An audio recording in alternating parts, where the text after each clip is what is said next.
యెషయా గ్రంథం 58:6 చూడండి.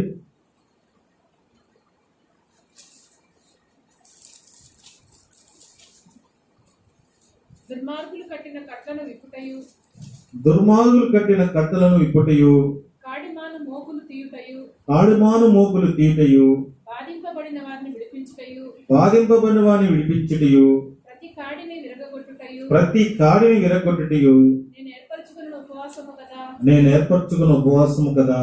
చూడండి, దేవుడు ఏర్పరచుకున్న ఉపవాసం ఏంటంటే దుర్మార్గులు కట్టిన కట్టలను విప్పుటయు, ఆడుమాను మోకులు తీయుటయు, బాధింపబడిన వారిని విడిపించుటయు, ప్రతి కాడిని విరగొట్టుటయు నేను ఏర్పరచుకున్న ఉపవాసం కదా.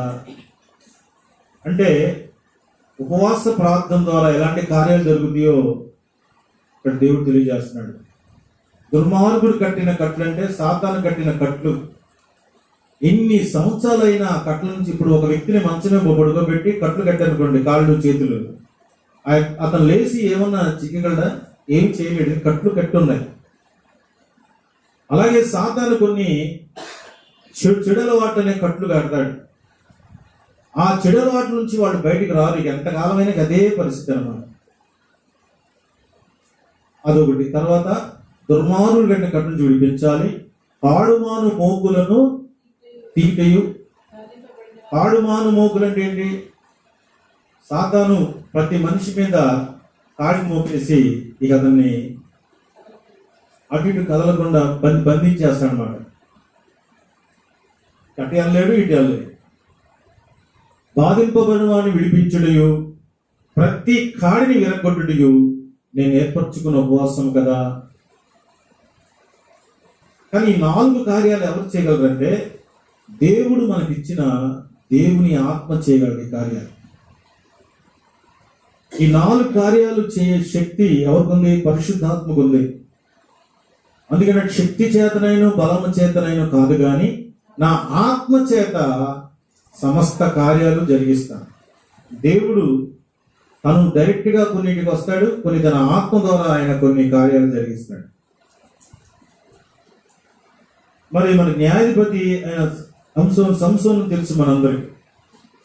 సంసోను ఒకసారి ఫిలిష్తీయుల చేతిలో చిక్కుబడినప్పుడు సంసోని వాళ్ళు తాళ్ళతో కట్టేశారు, చేతులు కట్టేశారు, కాళ్ళు కట్టేశారు, సంకెళ్ళు వేసేశారు. అతని ఇక దేశాన్ని తీసుకెళ్ళిపోతున్నారు, ఈడ్చుకొని పోతున్నారు సంసోన్ని. అప్పుడు జరిగిన కార్యం ఏంటంటే చూడండి, న్యాయాధిపతుల గ్రంథము 15వ అధ్యాయము 14వ వచనం.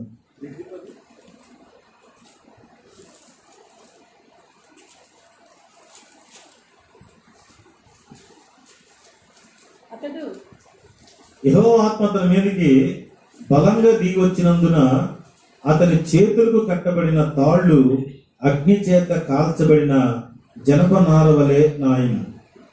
సంకెళ్ళు అతని చేతుల మీద నుండి విడిపోయాను. ఈ కార్యం ఎలా జరిగింది? యెహోవా ఆత్మ అతని మీదకి బలంగా వచ్చినందున. చెప్పండి, యెహోవా ఆత్మ బలంగా వస్తే ఏం కార్యం జరిగింది? అతని చేతులకు కట్టబడిన తాళ్ళు అగ్ని చేత కాల్చబడినవి. కాల్చబడి జనపనార వలె నాయను. సంఖ్యలు అతని చేతుల మీద నుండి విడిపోయాను. ఈ కార్యం ఎవరు చేశారు? ఏమా? యెహోవా ఆత్మ బలంగా దిగి వచ్చిందంట. చూసారా? ఈరోజు పరిశుద్ధాత్ముడు మన మధ్యకి దిగి వస్తే పరిశుద్ధాత్మ చేసే కార్యాలు ఏం చేస్తాడు పరిశుద్ధాత్ముడు? గల్తీ పత్రిక చూడండి, 3:5. ఆత్మను అనుగ్రహించి చాలు, ఆత్మను అనుగ్రహించి మీలో అద్భుతములు చేయించువాడు. పరిశుద్ధాత్మనిచ్చి అద్భుతాలు చేస్తాడండి. అద్భుతం అంటే ఏంటి చెప్పండి? మనిషికి అసాధ్యమైనది, మనిషి చేయలేనిది ప్రభు చేస్తాడు. అదే అద్భుతం. యేసు ప్రభు 2000 దయ్యాలు పెట్టిన వ్యక్తిని ఒక్క మాట చెప్పగానే దయ్యాలు వెళ్ళిపోయి, అప్పుడు దాకా కొండల్లో గుహల్లో కూర్చొని గాయాలు చేసుకుంటా కేకలేస్తా వస్త్రాలు చింపుకుంటా ఉన్న వ్యక్తి స్వస్థ చిత్తుడై యేసు పాదం మీద కూర్చున్నాడు. ఆ ఊరు వారందరూ అతను చూసి ఆశ్చర్యపోయేది అని ఉంటుందండి. ఏమైపోయారమ్మా? అది అద్భుతం అంటే. సరే, కొన్ని తన ఆత్మ ద్వారా జరిగిస్తాడు, డైరెక్ట్ కొన్ని ఆయనే వచ్చి చేస్తాడు. కనుక పరిశుద్ధాత్మని అనుగ్రహించి మన చేత అద్భుతాలు చేయిస్తాడు. అంటే పరిశుద్ధాత్మ సంఘంలో అద్భుతాలు చేస్తాడు. ఎలాంటి అద్భుతాలు చేస్తాడు? అసలు పరిశుద్ధాత్మ రావాలి మన మీదకి, పరిశుద్ధాత్మ మరి బలంగా దిగి రావాలంటే మరి పరిశుద్ధాత్ముడు ఎలా వస్తాడో కొన్ని విషయాలు మనం ధ్యానం చేద్దాం. యేసు ప్రభు ఏం చెప్పాడు? అపోస్తలుల కార్యం 1:8 చూడండి.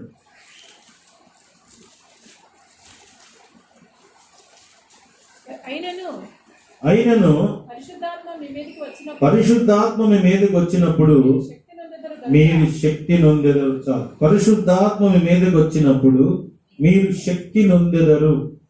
ఏం పొందుతారమ్మా? పరిశుద్ధాత్మ వస్తే నీలో శక్తి రావాలంటున్నాడు. ఏ శక్తి? గ్రీక్ లో దాన్ని డునామిస్, ఇంగ్లీష్ లో డైనమిట్. ఈ డైనమిట్ ఎందుకు ఉపయోగిస్తాడంటే కొండలను పగలగొడతానికి.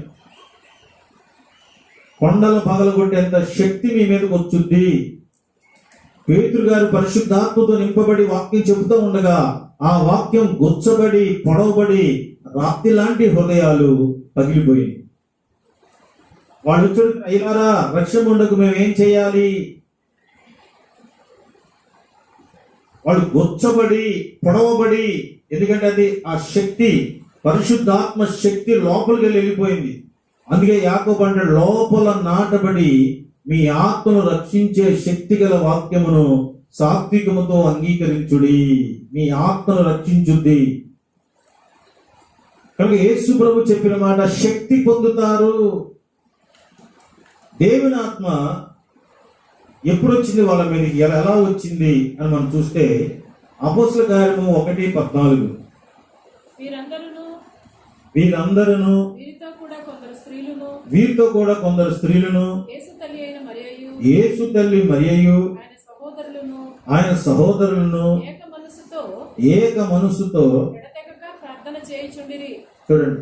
అంటే పరిశుద్ధాత్మ బలంగా దిగి రావాలంటే ఏక మనసుతో అందరు కలిసి ఏం చేయాలి? ప్రార్థన చేయాలి.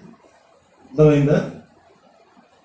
యేసు ప్రభు అంటే కొద్ది దినములో మీరు పరిశుద్ధాత్మను వరం పొందుతారు గనక తండ్రి దగ్గర పొందిన వాగ్దానం కొరకు మీరు కనిపెట్టండి. అంటే ప్రార్థన చేయండి. ఆ మేడగదిలోకి వెళ్ళింది 120 మంది. అందరూ ఏక మనసుతో ఏకాత్మతో ఎడతెగగా ప్రార్థన చేశారు. మరి ఒక పెంతెకోస్తు పండుగ దినం వచ్చింది. అకస్మాత్తుగా వాళ్ళున్న గదంతా కూడా బలమైన గాలి అనే ఒక శబ్దం. గాలి శబ్దం ఎలా ఉంటుందో తెలుసు కదండి. అది ఆ గదంతా వచ్చేసి అగ్ని జ్వాలలుగా విభాగపడిన నాలుగులు వారికి కనబడెను. కనబడిన తర్వాత ఆ పరిశుద్ధాత్మ ఒక్కరు అందరి మీదకి దిగిరాగా అందరూ ఆత్మతో నింపబడి ఆత్మ వాక్శక్తి అనుగ్రహించిన కొలది అన్య భాషలు మాట్లాడసాగిరి. 120 మంది మీదకి బలంగా దిగొచ్చాడు. ఇప్పుడు ఆ బలంగా పరిశుద్ధాత్మ ఎలా వచ్చాడు? ముందు గాలి, ధ్వని, రెండోది అగ్ని. దిగొచ్చినప్పుడు అందరి మీద దిగొచ్చాడు. ఆ గదిలో ఎంతమంది ఉన్నారు? 120 మంది ఉన్నారు. ఎంతమంది ఆత్మను పొందారు? 120 మంది పొందారు. చూసారా, 100కి 100. కానీ వీళ్ళందరూ 10 రోజుల నుంచి ఏక మనసుతో ఎడతెక్క ప్రార్థన చేయుచుండిరి. పరిశుద్ధాత్మ వాళ్ళ మీదకి వస్తే పరిశుద్ధాత్మ భాషలు వాళ్ళు మాట్లాడుతుంటే ఆయా భాషలు ఉన్న వాళ్ళందరూ యెరూషలేములో ఉన్నారు. వాళ్ళందరూ అంటారు, ఇదిగో వాళ్ళు మా స్వభాషలో దేవుని యొక్క గొప్ప గొప్ప కార్యములు వారు మాట్లాడుతున్నారు. ఆ భాషలో ఏముందంటే దేవుని యొక్క గొప్ప గొప్ప కార్యాలు వాళ్ళు మాట్లాడుతున్నారు. చూసారా, దేవుని ఆత్మ ఎప్పుడు కూడా దేవుడు చేసే గొప్ప గొప్ప కార్యాల గురించి మాట్లాడతాడు. ఆ పరిశుద్ధాత్మ వాళ్ళ మీదకి వచ్చినప్పుడు వాళ్ళందరూ ధైర్యం వచ్చింది. మొట్టమొదటిగా దేవుడు మనకి ఇచ్చిన ఆత్మ పిరిగితనం గల ఆత్మ కాదండి, ఇంద్రియ నిగ్రహం గల ఆత్మను దేవుడు మనకి ఇచ్చాడు. నాకు అందరికి ధైర్యం వచ్చేసింది. రెండోది, అందరూ మరి జ్ఞానంతో నింపబడ్డారు. పరిశుద్ధాత్మలో ఉన్న జ్ఞానం వాళ్ళకి వచ్చింది. పేతురులో ఉన్నటువంటి పిరిగితనం అంతా పోయింది. అంతకుముందు ఆయన ఎంతో పిరిగివాడు.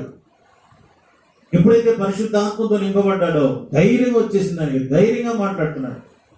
కనుక పరిశుద్ధాత్మ వచ్చినప్పుడు మీరు శక్తి పొందుతారు అనే మాట యేసు ప్రభు చెప్పిన మాట అక్షరాల నిజం. కనుక పరిశుద్ధాత్మ కార్యాలు జరగాలి, పరిశుద్ధాత్మ కార్యం సంఘంలో జరగాలంటే సంఘం అంతా ఏక మనసుతో ప్రార్థించాలి మొట్టమొదటిగా. అప్పుడు అతను ఏ బంధకంలో ఉన్న పరిశుద్ధాత్మే వస్తే ఖచ్చితంగా ఈ కార్యాలన్నీ చేస్తాడు ఆయన. ఎందుకంటే దేవుడు ఏమన్నాడు? పరిశుద్ధాత్మ అనుగ్రహించి మీరు అద్భుతాలు చేస్తానన్నాడు. చెప్పేది అర్థమవుతుందండి? కనుక పరిశుద్ధాత్మ దిగి రావాలంటే అందరూ ఏక మనసుతో పరిశుద్ధాత్మ ఆరాధన కూడా జరగాలి. అప్పుడు ఏ బంధకంలో ఉన్నా సరే ఆ కట్లని సంసోని వాళ్ళు ఏం చేశారు? తాళతో కట్టేశారు, ఇనుప సంఖ్యలు బిగించారు. రెండు ఏమైపోయినాయి చెప్పలేమా? తెగిపోయినాయి. అలాగే తాగుడు బంధకాలు ఉన్న వాళ్ళని విడిపించడం సామాన్యం అనుకుంటున్నారా? పట్టిన దయ్యం సామాన్యమైన దయ్యం కాదు అది. వాళ్ళ ఆత్మను చంపి తీసుకెళ్లేదాకా అది వాళ్ళు ఎదిస్తానే ఉంటుంది. ఆ కాడి ఎందుకంటాడు? ప్రతి కాడి విరిగిపోవాలి. పరిశుద్ధాత్మ ఆరాధనలో పరిశుద్ధాత్మ బలంగా దిగి వస్తే అతనిలో ఉన్న దురాత్మలు కట్టిన కట్లు, దురాత్మలు పెట్టిన కాడి ఇరిగిపోద్ది అంతే. అప్పుడు అతను దేవుని వైపుకి తిరుగుతాడు. అప్పుడు దాకా నీ ఏం తిరగడు, ఎవరేం తిరగడు. సాయంత్రం అవగానే ఆయన తిరిగే అటే వెళ్ళిపోతాడు. తను తాను హాని చేసుకుంటాడు, తను తాను నాశనం చేసేసుకుంటాడు, తను తాను ఎన్నో రకాల నష్టాలు తెచ్చుకుంటాడు. అయినా సరే కట్టిన కట్టు అంతా గట్టిదనమాట. సంసోని కనుక పరిశుద్ధాత్మ వచ్చి ఆ కట్టు ఇప్పకపోతే సంసోని తీసుకెళ్ళి ఏం చేసేవాళ్ళు? ఏమా దబ్బిరిని పెట్టేవాళ్ళ? చంపేసేవాళ్ళు సంసోని. సాతాను ఎందుకు పెట్టాడు కట్లు అంటే చంపడానికే. ఇప్పుడు ఒకటి నేర్చుకున్నాం, ప్రార్థన ద్వారా పరిశుద్ధాత్మ వస్తాడని యేసు ప్రభు కూడా చెప్పాడు. తన అడుగు వారికి నిత్యముగా పరిశుద్ధాత్మను ఇస్తానని. రెండోది ఎవరి మీదకి దిగి వచ్చాడు పరిశుద్ధాత్మ? అపోస్తల కార్యం 10:44.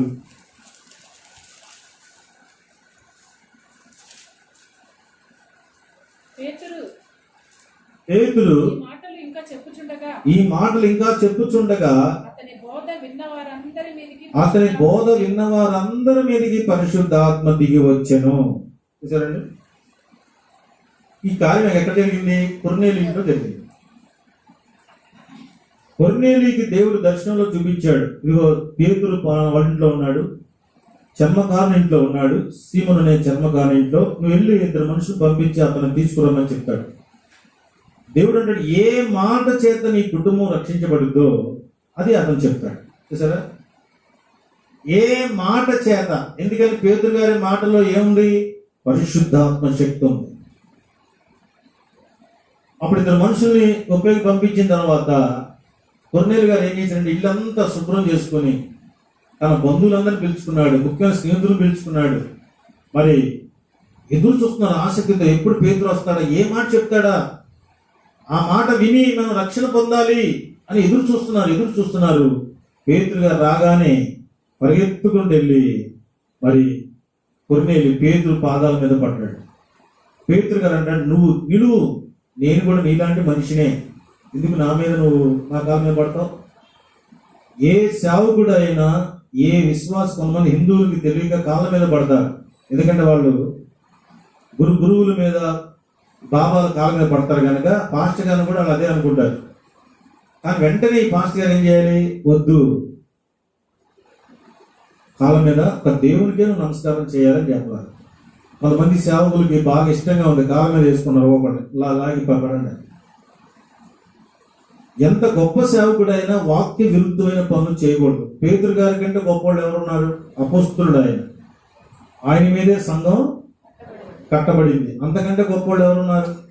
యేసు ప్రభు కొరకు సిలువేయబడ్డాడు, తలకిందులుగా సిలువేయబడ్డాడు, హతసాక్షి అయిపోయాడు. అంత గొప్ప అపోస్తులుడే కాళ్ళ మీద పడితే వద్దు, దేవునికే నమస్కారం చేయమన్నాడు. చూసారండి, మనం ఎంత బోధ చేసినా, ఎంత సత్యం చెప్పినా కొంతమందికి ఇష్టపడరు. వాళ్ళందరూ ఎదురు చూస్తున్నారు దేనికోసం అంటే పేతురు గారి యొక్క బోధ కోసం. ఏం చెప్తాడా, పేతురు గారు ఏం మాట్లాడతాడా అనే ఆసక్తిగా ఎదురు చూశారు. వాళ్ళ యొక్క ఆసక్తిని బట్టి ఆయన బోధిస్తుండగా పరిశుద్ధాత్మ అందరి మీదకి దిగొచ్చాడు. చూసారా, అందుకే బైబిల్ ఉంది, ఆశగల ప్రాణమును దేవుడు తృప్తిపరుస్తాడు. వాక్యాన్ని ఆసక్తిగా వినాలి. శనివారం దేవుడు ఏం మాట్లాడతాడు నాతో. కొంతమంది ఏదైనా సమస్య ఉంటే మాత్రం ప్రార్థన మానకుండా వస్తారనమాట. సమస్యలు ఏమి లేవు, ఇప్పుడు 100 కూడా చెప్పడానికి అవకాశం ఉంది, వర్షం ఇప్పుడు ఎలా వెళ్ళకపోతే ఏంటంట. కొర్నేలి ఇంట్లో ఆయన బోధ విన్న వారందరి మీదకి పరిశుద్ధాత్మ దిగి వచ్చాడు. మూడోది మనం చూస్తే అపోస్తుల కార్యము 16:25.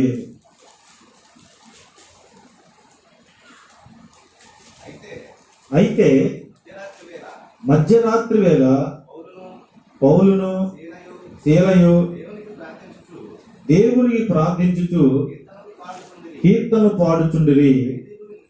చాలు, పౌలు శీలను బాగా కొట్టి ఫిలిప్పీ జైల్లో వేశారు. సువార్త కోసం వాళ్ళు దెబ్బలు తిన్నారు.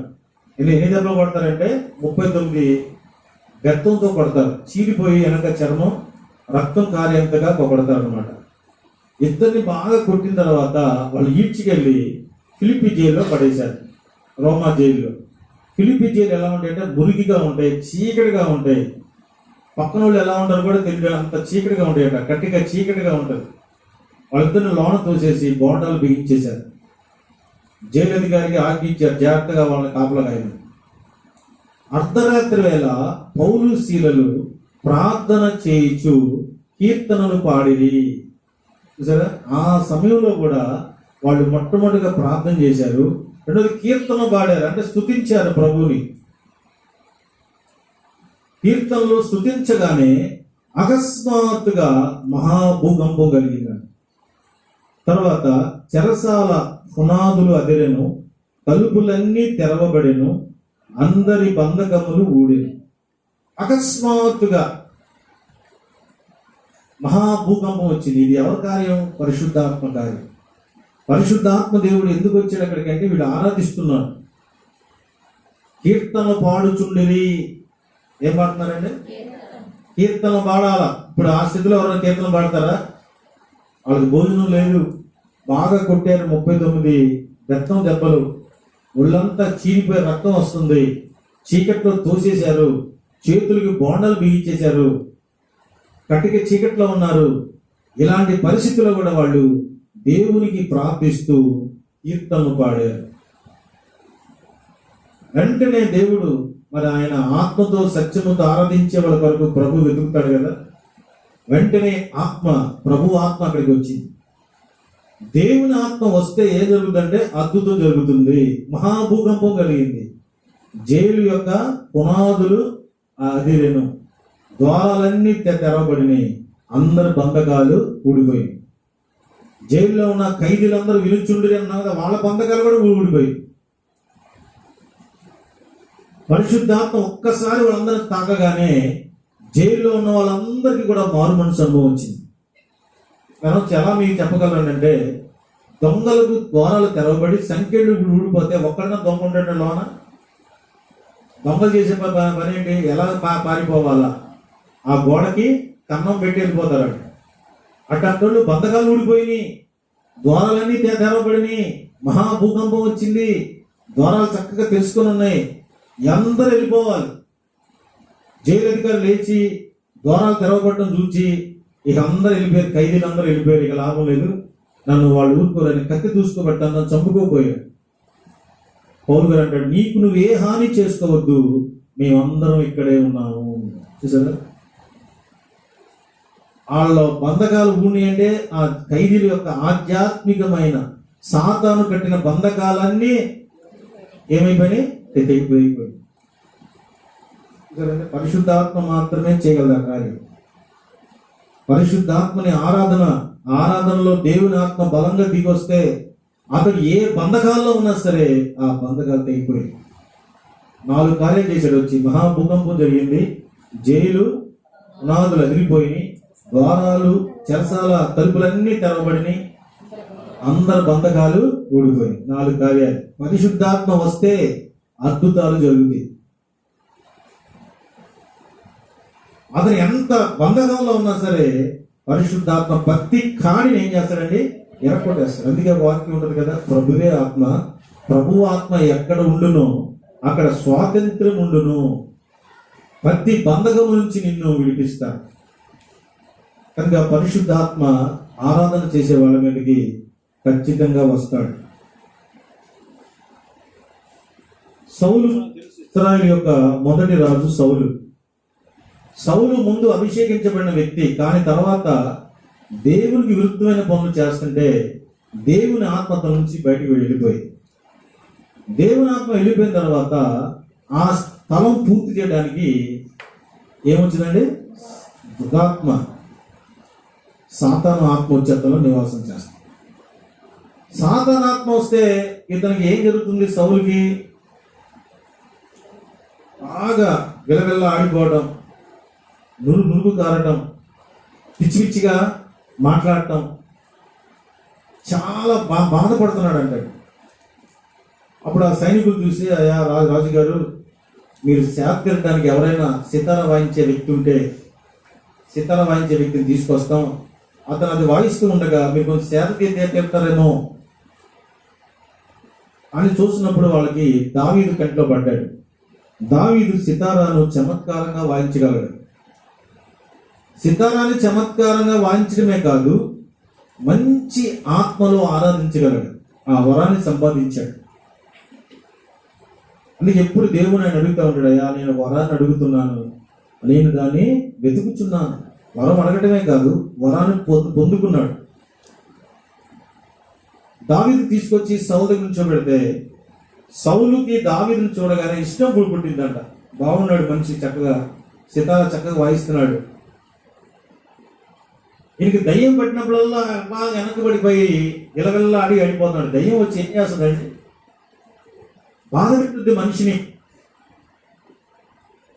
దేవుని ఆత్మ అయితే, దేవుని ఆత్మకి దురాత్మకి తేడా ఏంటంటే, దేవుని ఆత్మ నీలోకి వచ్చినప్పుడు నీకు సంతోషం కలుగుతుంది, సమాధానంగా కలుగుతుంది.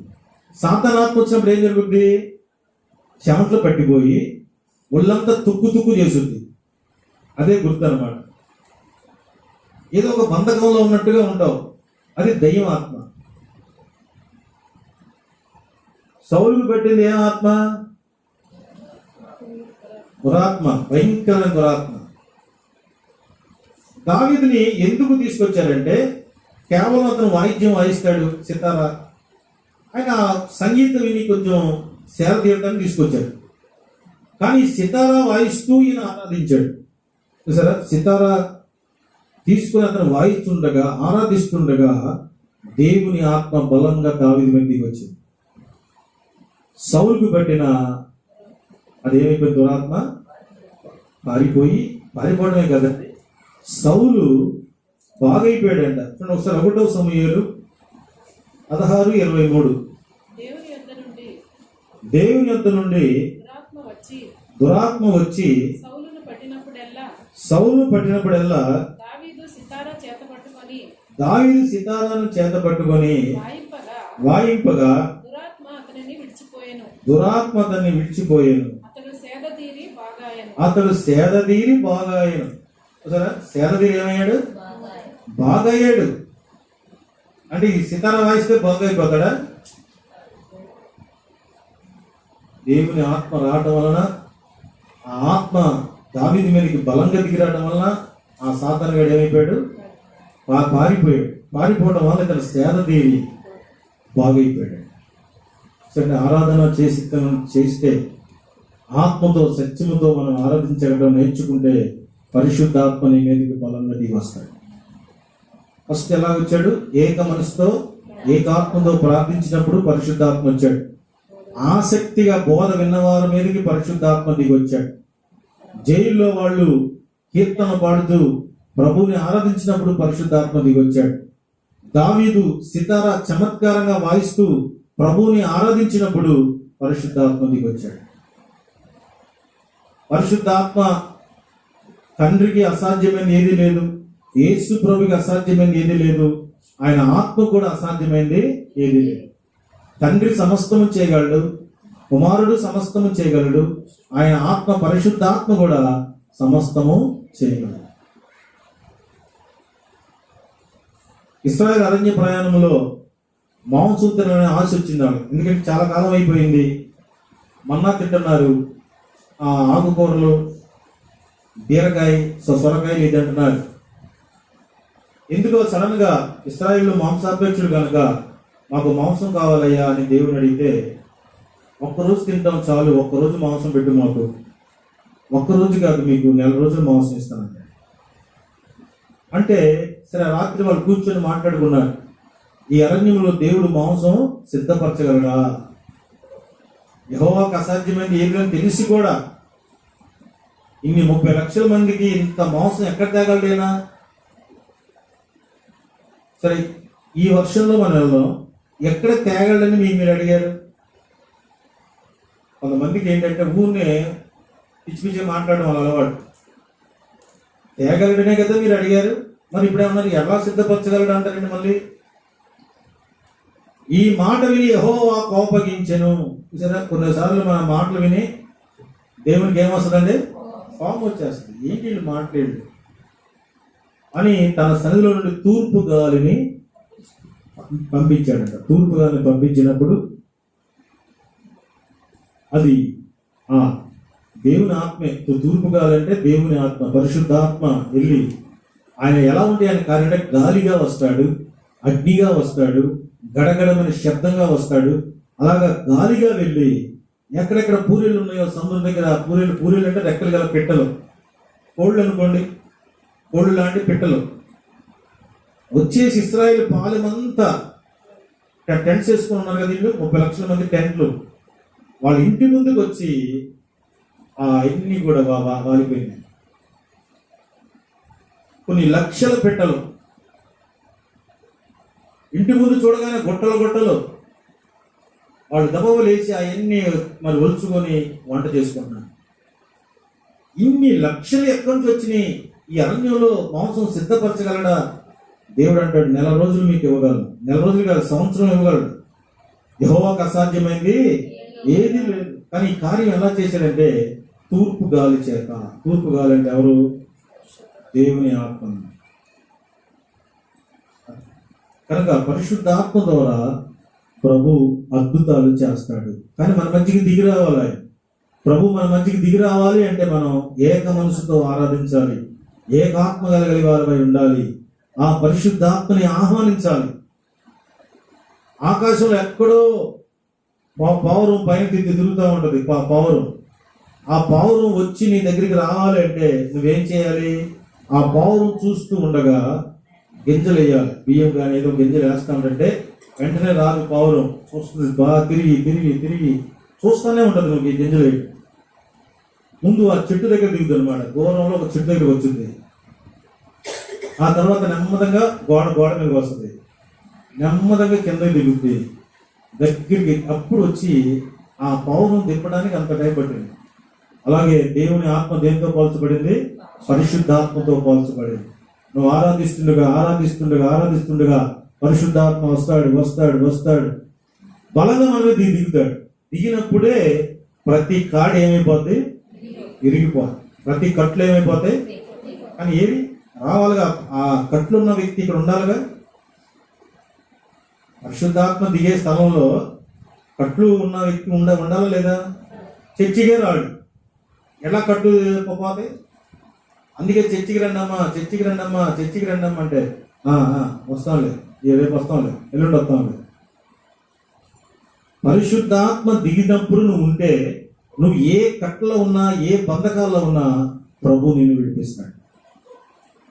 ఇది నిజం, సత్యం అన్నమాట. హెచ్కేల్ని దేవుడు ఎండిపోయిన ఎక్కువ లోయలోకి తీసుకెళ్ళాడు. ఒక ప్రశ్న అడిగాడు అనమాట, బ్రతకగలవా? నరపుత్రుడా, ఎండిపోయిన ఎముకలు బ్రతకగలవా? హెచ్కేలు కూడా మరి ఎప్పుడో ఎముకలు కదా, ఎప్పుడో చచ్చిపోయిన ఎముకలై, ప్రభు అది నీకే తెలుసయ్యా, నీ సమస్తం ఎరిగినవాడు అంటే దేవుడు అంటాడు బ్రతకగలరు. అసలు మనమైతే ఊహలో కూడా చెప్పలేము అవి బతుకుతాయి, కానీ దేవుడు అన్నాడు బ్రతకగలవు. అది ఎలా బతుకుతాయి అంటే, నా జీవాత్మను విడుదల చేస్తాను. ఆ జీవాత్మను విడుదల చేయాలంటే నువ్వేం చేయాలంటే, ప్రవచన వ్యక్తి మాట్లాడాలి. హెచ్కేలు ఊరికే ఉంటే ప్రవచనం జీవాత్మ రాదు, నువ్వు ప్రవచన వ్యక్తి మాట్లాడాలి. ప్రవచనం అంటే ఏంటంటే జరగబోయేది చెప్పడం. 4:10 అంటే జరగబోయేది చెప్పడం. జరగబోయేది ప్రభు చెప్పాడుగా, ఏం చెప్పాడు? బ్రతకగలవు, ఎముకలు బ్రతకగలవు అంటే ఆ మాటే నువ్వు చెప్తూ ఉండాలి. ఆ మాట నువ్వు చెప్తూ ఉండగా నా ఆత్మను నేను విడుదల చేస్తాను అవి వెళ్ళిపోయి ఎముకల్లోకి వెళ్ళి మళ్ళీ వాటికి జీవాన్ని ఇస్తాయి. కానీ నువ్వు ప్రవచిస్తూనే ఉండాలి, నువ్వు మాట్లాడుతూనే ఉండాలి. ఏం మాట్లాడాలి? ఎముకలు బ్రతకగలవు, ఈ ఎముకలు బ్రతకగలవు, ఎండిపోయిన ఎముకలు బ్రతకగలవు అని నువ్వు మాట్లాడుతూ ఉండాలి. అప్పుడు హెచ్కేలు మాట్లాడుతూ ఉండగా శబ్దం వచ్చిందట, గడ గడ గడ అనే శబ్దం. చూసారా? పరిశుద్ధాత్ముడు అగ్నిగా దిగొస్తాడు, బలమైన గాలిగా దిగొస్తాడు, గడగడ మనం శబ్దంగా దిగొస్తాడు. గడగడ మన శబ్దం వచ్చినప్పుడు, జీవాత్మ వెళ్ళినప్పుడు ఆ ఎముకలు ఒకదానితో ఒకటి అతుక్కోవడం ప్రారంభమైంది. కానీ ఇతను ప్రవచన వ్యక్తి మాట్లాడేదాకా జీవాత్మ రాల. నీ జీవితంలో అద్భుతం జరగాలన్నా నువ్వు జరగబోయేది నువ్వు చెప్పాలి. నేను స్వస్థత పొందుతాను అని చెప్పాలి. ఇద్దరు గుడ్డోళ్ళు అరుస్తున్నారు, ప్రభా మా కళ్ళేమని. యేసు ప్రభు లోపల పిలిచి, అసలు నేను చేయగలను మీరు నమ్ముచున్నారా అంటే వాళ్ళు ఏమన్నారు? నమ్ముచున్నాము అంటే ఏమని నమ్మారు? కళ్ళు వస్తే నమ్మారు. మీ విశ్వాసం మిమ్మలను స్వస్థపరిచింది అనగానే వాళ్ళిద్దరికి ఏమొచ్చినాయి? కళ్ళు వచ్చినాయి. చూసారా? జరగబోయేది చెప్పించాడు. అందుకే దావీదు ఎప్పుడు నా బ్రతుకు దినాలన్నీ కూడా కృపాక్షేమాలు నాతో ఉంటాయి అన్నాడు. కనుక దావీదు యుద్ధంలో, దావీదు చేసిన యుద్ధాలు ఎవరు చేయలేదేమో, అన్ని యుద్ధాలు చేశాడు ఆయన. ఏ రోజు యుద్ధంలో చిన్న గాయం కూడా అవ్వలేదు. ఏ రోజు యుద్ధంలో ఏ అపాయం కూడా ఆయనకి రాలా. ఎందుకంటే అతను జరగబోయేది ముందే చెప్పుకున్నాడు, నేను బతుకు దినాలన్నీ కూడా కృపాక్షేమాలే నా వెంట వస్తాయి. చూసారా? కనుక ఈరోజు దేవుని ఆత్మ మనతో మాట్లాడుతున్నాడు. ఏ బంధకమైనా, ఏ కట్లైనా పరిశుద్ధాత్మకు సాధ్యమే. శత్రు కట్టిన కట్ల నుండి పాడుమాను మోకులు విరగొట్టడం, బాధింపబడిన వారిని విడిపించడం, ఇవన్నీ పరిశుద్ధాత్మ చేయగలడు. కనుక దేవుని ఆత్మ ఎట్లా వచ్చింది అంటే, వాళ్ళందరూ ఏక మనసుతో ప్రార్థించినప్పుడు, పేతురు గారి బోధ ఆసక్తితో విన్నప్పుడు, జైల్లో వాళ్ళ చెరసాల్లో ప్రభువుని ఆరాధించినప్పుడు, దావీదు కూడా ఆత్మతో ఆరాధించినప్పుడు పరిశుద్ధాత్మ బలంగా దిగి వచ్చాడు. కనుక మనం కూడా ఆ పరిశుద్ధాత్మను ఆహ్వానించాలి.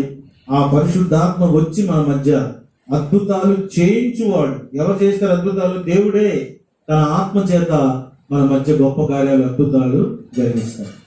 కనుక పరిశుద్ధాత్మతో నింపబడి దేవుని యొక్క చివరి దినాల్లో, మంచి దినములో అందరి మీద నా ఆత్మను కుమ్మరిస్తానన్నాడు ప్రభు. పరిశుద్ధాత్మ అందరి మీదకి దిగడానికి సిద్ధంగా ఉన్నాడు. కనుక ఆ పరిశుద్ధాత్మను పొందాలి. పరిశుద్ధాత్మ ద్వారా ఏం పొందుకోవాలి? స్వాతంత్ర్యాన్ని పొందాలి. అలాంటి కృప పరిశుద్ధాత్మ దేవుడు మనందరికీ అనుగ్రహించుగాక. ఆమేన్.